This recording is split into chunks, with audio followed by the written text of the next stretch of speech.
just like today, back in the 1700s, the busiest trading areas of most British cities also had a high proportion of coffee houses. But the growth and popularity of coffee coincided with one of the darkest episodes in Britain's history.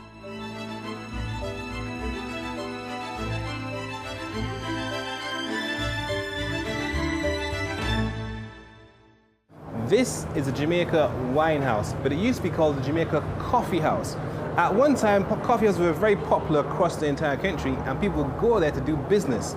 They go there to invest in coffee, they go there to invest in sugar, they go to invest in people, and that's where they conduct their business.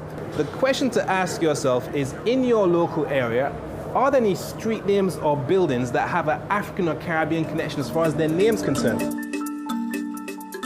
Around the financial or market areas of any town or city, you might still find evidence of those early coffee houses. This is evidence of one in London. It's called Lloyd's Coffee House. There's many connections between Lloyd's Coffee House and African history.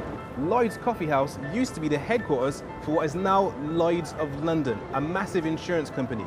But Lloyd's of London began insuring slave ships. With the growth and popularity of coffee houses, there also came a demand for sugar and tobacco, and the British economic power base came to rely on the triangular trade. The triangle of trade was made up of 3 journeys: the outward passage from Europe to Africa carrying manufactured goods,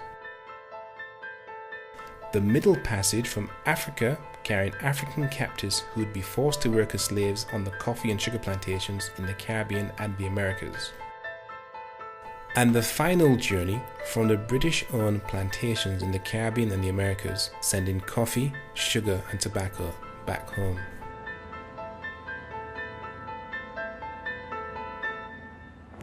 I'm here in the Docklands area of London. This particular dock is called the West India Dock, and it was built to handle a trade that came from the West Indies. The trade involved things like sugar, coffee, tobacco, and many other tropical products that helped to make Britain rich using African labour.